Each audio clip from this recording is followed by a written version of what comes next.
Hello साथियों, नमस्कार। पहले तो उनको ढेर सारी शुभकामनाएं जिनके अच्छे मार्क्स बन रहे हैं अभी, जो आरएसएसबी स्टेनोग्राफर का जो एग्ज़ाम हुआ था उसके अंदर। और वो अपनी जो है तैयारी को धार दे सकते हैं और अपनी स्किल की तैयारी को जो है कंटिन्यू कर सकते हैं। ठीक है, तो अगर तैयारी करते हुए आप थोड़ा सा भी डिमोटिवेट फील हो रहे हो, तो आपके लिए मैं लेके आया हूँ स्टेनोग्राफर जो आरएसएसबी है, एडनेस्ट बोर्ड की वैकेंसी।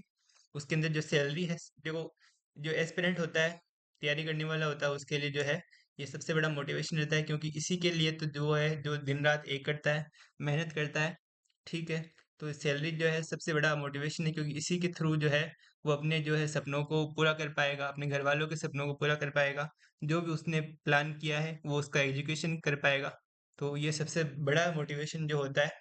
तो चलिए शुरू करते हैं और जानकारी लेते हैं आरएसएसबी जो स्टेनोग्राफर है उसका जो है सैलरी बेस, सैलरी कैसी रहती है और प्रमोशन वगैरह कैसे होते हैं। तो बिल्कुल जो पोस्ट है स्टेनोग्राफर पीए की, पर्सनल असिस्टेंट की, काफ़ी अच्छी पोस्ट है और 12th पास जो है बेहतरीन वैकेंसी है, जिसके अंदर अच्छा पैसा है और अच्छा पावर और रिस्पेक्ट दोनों है, आराम की नौकरी है। ठीक है, तो चलिए शुरू करते हैं। इसके अंदर देखो, स्टेनोग्राफर सैलरी राजस्थान के अंदर जो है, आपको यहाँ पे शुरू करते हैं और सबसे पहले बात करेंगे यहाँ पे पे लेवल की। तो स्टेनोग्राफर को लेवल 10 में रखा गया है। जैसे ही आपका प्रोबेशन पीरियड कंप्लीट होता है आपको लेवल 10 में फिक्स कर दिया जाता है और ग्रेड पे आपकी होती है 3600 रुपए। ठीक है, ये हो गया यहाँ पे बेसिक चीजें। अब बात करेंगे प्रोबेशन पीरियड की। तो प्रोबेशन पीरियड के दौरान आपको फिक्स पे मिलती है और ये फिक्स सैलरी होती है 30,700 रुपए। और इसके अलावा कुछ कटौतियां भी होती है, जिसमें सबसे पहले है जीपीएफ जनरल प्रोविडेंट फंड। इसके 1100 रुपए हर महीने आपकी सैलरी में से कटते हैं। साथ ही आरजीएचएस के करते हैं, राजस्थान गवर्नमेंट हेल्थ स्कीम। इसके 658 रुपए कटते हैं और इसके बदले में आपको और आपकी फैमिली को मेडिकल सुविधाएं दी जाती है राजस्थान गवर्नमेंट की तरफ से। तो ये दो कटौतियां हैं जो कि इस सैलरी में से होगी। तो आपके जो अकाउंट में प्रोबेशन पीरियड के दौरान जो सैलरी आएगी वो होने वाली है यहाँ पे 21,942 रुपए। ये फिक्स सैलरी होगी, इसमें किसी भी प्रकार का 2 साल तक इंक्रीमेंट नहीं होगा। 2 साल आपको कंप्लीट करने हैं, उसके बाद में आपका फिक्सेशन हो जाएगा लेवल 10 में। तो जैसे ही आपके 2 साल कंप्लीट होंगे तो ये यहाँ पे सैलरी स्ट्रक्चर आपका रहेगा, जिसमें बेसिक पे आपकी स्टार्टिंग रहेगी 33,800 रुपए। ठीक है, ये स्टार्टिंग बेसिक पे होगी, ये जो ये लेवल 10 की बेसिक पे है। ठीक है, इसके अलावा आपको अब सारे भत्ते मिलने लग जाएंगे, जिसमें सबसे पहले है महंगाई भत्ता, डियरनेस अलाउंस, जिसकी वर्तमान रेट है 46%। और जब भी आप ये वीडियो देख रहे होंगे तब उस समय जो वर्तमान रेट रहेगी डीए की, उसको आप यहाँ पे रख के कैलकुलेट कर सकते हो। ये होगा परसेंटेज आपके बेसिक पे का। ठीक है, तो 46% के हिसाब से आपका डीए बन जाता है 15,548 रुपए। ये आपका डीए होगा। ठीक है, इसके अलावा एचआरए की अगर बात की जाए तो ये आपको मिलता है 9 और 18%। ये होता है सिटी के हिसाब से कहाँ पोस्टिंग है। एचआरए होता है हाउस रेंट अलाउंस, मकान किराया भत्ता। तो यहाँ पे सिटीज को 3 कैटेगरी में बांटा गया है, एक्स, वाई और जेड। एक्स सिटीज राजस्थान में कोई भी नहीं है, क्योंकि इसमें बड़े शहर आते हैं, दिल्ली, बैंगलोर, कोलकाता, मुंबई। और वाई सिटीज राजस्थान में 5 केवल, जिसमें है जयपुर, जोधपुर, बीकानेर, कोटा और अजमेर।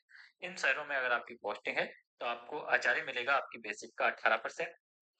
और इन शहरों के अलावा कहीं भी पूरे राजस्थान में आपकी पोस्टिंग है तो आपको आचार्य मिलेगा 9% आपकी बेसिक का, क्योंकि बाकी सभी शहर और गांव जेड कैटेगरी में आते हैं। तो यहाँ पे 9 और 18% के हिसाब से अगर कैलकुलेशन की जाए बेसिक पे की, तो यहाँ पे आता है 3,042 रुपए अगर जेड सिटीज में आपकी पोस्टिंग है तो। और वाई सिटीज में पोस्टिंग है तो 6,084 रुपए। ये हो गया आपका मकान किराया भत्ता। ठीक है, इसके अलावा आपको सीसीए मिलता है, सिटी कंपनसेशन अलाउंस। ये तभी आपको मिलेगा जब आपकी पोस्टिंग होगी बड़े शहर में, जैसे कि जयपुर, जोधपुर, जो वाई कैटेगरीज है उनमें। तो यहाँ पे आपको 620 रुपए ये शहरी क्षतिपूर्ति भत्ता आपको मिलेगा। ठीक है, पर मंथ मिलता है ये भी। ये सबको नहीं मिलेगा, जो बड़े शहरों में पोस्टिंग है उनको ही मिलेगा। तो स्टेनोग्राफर की पोस्टिंग मैक्सिमम यहाँ पे बड़े शहरों में आती है, क्योंकि सेक्रेटरीट में भी काफी पोस्टिंग है और साथ ही कोर्ट में भी पोस्टिंग होती है। तो इस हिसाब से यहाँ पे मैंने सीसीए दिखाया है। ये मिलेगा 620 रुपए आपको हर महीने। ये हो गया। तो यहाँ पे ये बेसिक पे और ये सारे भत्ते अगर जोड़ दिए जाए तो आपकी जो ग्रोस सैलरी है वो होगी 52,390 रुपए। ये होगी जेड सिटीज के लिए, और 55,432 रुपए ये होगी वाई सिटीज में अगर आपकी पोस्टिंग है तो।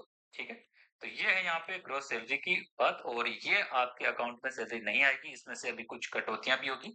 तो वो कौन कौन सी कटौतियां होगी वो अब देख लेते हैं। उसके बाद में जो अकाउंट में सैलरी आएगी उसकी बात करेंगे। तो कटौतियों की अगर बात की जाए तो सबसे पहले यहाँ पे जीपीएफ की कटौती होती है, जनरल प्रोविडेंट फंड की, जो कि 2100 रुपए हर महीने आपकी सैलरी में से कटेंगे और आप ही के जीपीएफ के अकाउंट में जमा होंगे, जिसका फायदा आपको रिटायरमेंट के समय दिया जाएगा। आगे है यहाँ पे एसआई, स्टेट इंश्योरेंस। एसआई की कटौती जो कि स्टेट इंश्योरेंस होता है, इसकी 2200 रुपए की कटौती आपकी हर महीने आपकी सैलरी में से होगी।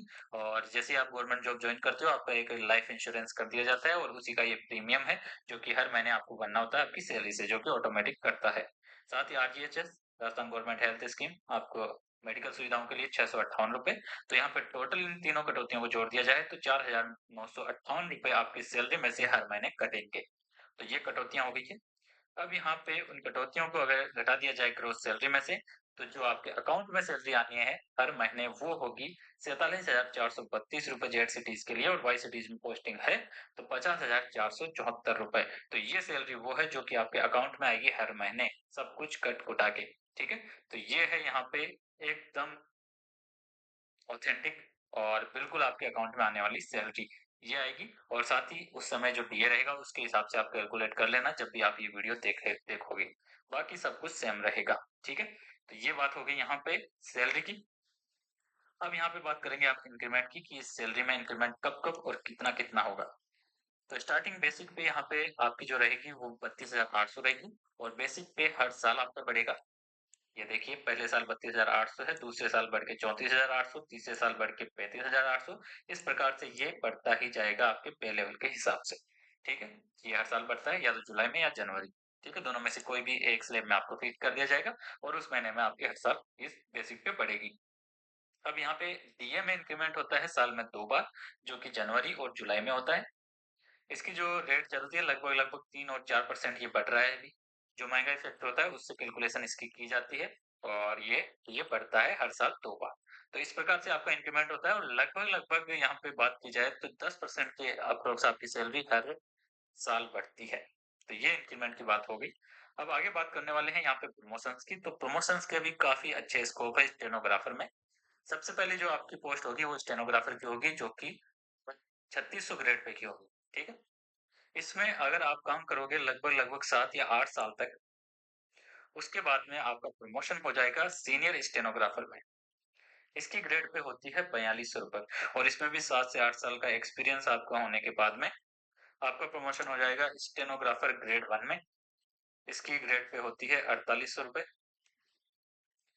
और इसमें भी लगभग लगभग 8 साल के एक्सपीरियंस के बाद में जो आपका प्रमोशन होगा वो होगा पर्सनल असिस्टेंट, जिसकी ग्रेड पे होती है 5400 रुपए। तो इस प्रकार से आपकी जो प्रमोशन है वो काफी अच्छी पोस्ट तक आप पहुंच सकते हो। पीए जो होते हैं वो होते हैं आरएएस ऑफिसर्स के, और साथ ही जो सचिवालय में जो सचिव होते हैं अलग अलग विभागों के, उनके भी पीए यहाँ पे रहते हैं। तो काफी अच्छी पावर भी यहाँ पे स्टेनोग्राफर के पास में रहती है। साथ ही सीएमओ में भी पोस्टिंग रहती है, और कोर्ट में भी पोस्टिंग रहती है। साथ ही जो चीफ इंजीनियर होते हैं पीडब्ल्यूडी के, आरडब्ल्यूए के, उन सब में भी आपकी पोस्टिंग होती है। तो अच्छी खासी पावर यहाँ पे स्टेनोग्राफर की होती है एक दो प्रमोशन होने के बाद में। तो ये है आगे जॉब प्रोफाइल की अगर बात की जाए, तो सबसे पहले काम की अगर बात की जाए तो स्टेनोग्राफर का मेन काम है लाइव स्पीच राइटिंग। जो भी स्पीच देते हैं, यानी कि विधानसभा में कोई मंत्री हो गया या फिर कोई भी मीटिंग्स होती है, उनमें कोई भी स्पीच होता है तो उसकी लाइव राइटिंग आपको करनी होती है, जो कि आंसू लिपि में किया जाता है। इसलिए शीघ्र लिपिक भी यहाँ पे स्टेनोग्राफर को कहा जाता है। तो मेन जो कोर काम होता है वो यही होता है स्टेनोग्राफर के। और साथ ही जो न्यूज चैनल्स है उनमें काफी वैकेंसी आती थी पहले, लेकिन आजकल काफी कम हो गया। पहले काफी वैकेंसी आती थी न्यूज चैनल्स में भी, क्योंकि स्टेनोग्राफर का काफी काम होता था लाइव स्पीच राइटिंग में आंसू लिपि में। ठीक है, तो ये मेन काम होता है स्टेनोग्राफर का। और वैसे यहाँ पे बात की जाए तो पीए के रूप में काम करते हैं स्टेनोग्राफर। जो भी बड़े अधिकारी होते हैं उनके पीए के रूप में स्टेनोग्राफर का काम होता है। और साथ ही पोस्टिंग की अगर बात की जाए तो सेक्रेटरीट में पोस्टिंग मिलती है अलग अलग से, जो भी सचिव होते हैं, जो भी चीफ होते हैं उनके पीए। साथ ही आरएएस ऑफिसर्स के पीए होते हैं। सीएमओ में इनकी पोस्टिंग मिलती है। साथ ही कोर्ट में जज के अंडर ये रहते हैं। तो ऐसे जो है स्टेनोग्राफर की जो है पोस्ट रहती है, तो काफ़ी अच्छी वैकेंसी है। और आप मन लगा के तैयारी कीजिए और निश्चित रूप से आप सफलता तक पहुंचेंगे। ठीक है, तो आज की वीडियो में बस इतना ही। स्वस्थ रहिए, मस्त रहिए। धन्यवाद।